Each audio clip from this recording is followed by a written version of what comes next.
Okay, so I'm just going to show you the setup here for the lumbar spine.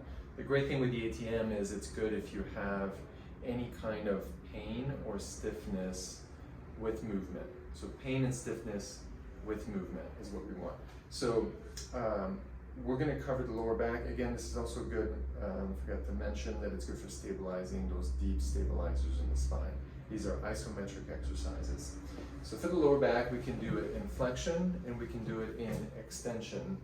And so if there's pain with movement, you always want to move in the direction of pain. So if I have more pain bending forward, then I would do this ATM in flexion.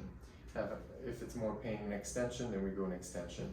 Or if we go through the full ranges of motion, we notice, I can go further this way, when I rotate to the right versus rotating to the left is more restricted. Then when we get in there, we're going to do left rotation, and it should be much better right after.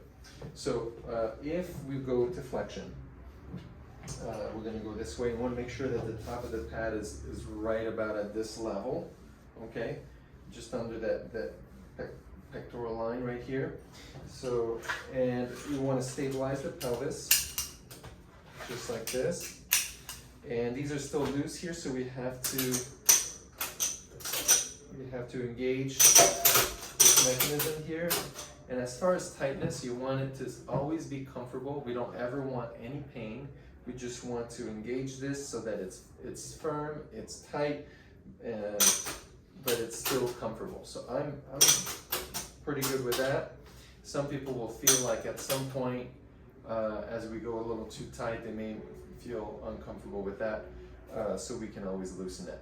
But the next thing is we want to see if we have pain with flexion and we have these two on, we can put these on and then go in flexion and see, is the pain still there? And if it's still there, then we still need to make some adjustments. And sometimes we need to add another belt a little higher because we want no pain with flexion once we're stabilized in.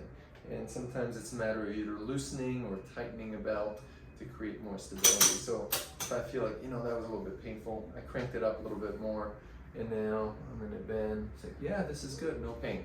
That's where we want to be. That's how we know how tight this is. I tend to often kind of skip that because I've been using this for so long that I have a pretty good perception of what's needed, but that is actually the best way to find out how tight these need to be and if they're properly stable. This should, again, never be painful at any point. So when you have the patient begin, you want to make sure that they are not feeling any pain. And if they're feeling pain, you tell them, stop, let me know, we'll take this off. So for flexion, we go like this, we pull forward, 1, 2, 3, relax. So 3-second increments, 1, 2, 3. And I generally like to do 3 sets of 10. But if they're starting to fatigue, we don't want to go past that point. But most people do fine with this 3 sets of 10. A lot of times on the first day, I'll do 1 set of 10. And that's how I start the first day, just to test them out and make sure that they're doing okay. You could also, if you feel like it would be beneficial, you could go at an angle. So I've got a lot of patients who are not in pain, they don't have stiffness anymore. We just do this to stabilize them. And they'll do flexion, do their 30 this way, and then they'll go at an angle like that, trying to go more of a diagonal and more of a diagonal. And they'll do that routine, 30, 30, 30 for maintenance. Now, if you wanted to do it in extension, we would go this way. And again, you have the patient go all the way against the pad. And, maybe there was stiffness or pain with extension. You want to make sure that's gone. With this one, if you go too tight, if people have more of a facet compression and they feel irritated in extension and you make this top one too tight, that could be a problem. But it's also good if you use maybe the middle 2 buckles instead of the top 2, then you would reserve the top one in case you need to add it a little higher. Sometimes you need to add that extra one to further stabilize and prevent extension. But basically, This would clip in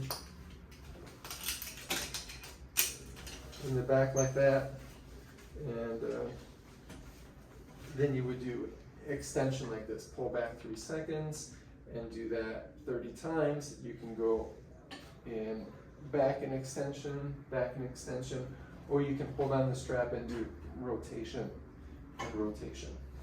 Okay, and that pretty much covers the lumbar.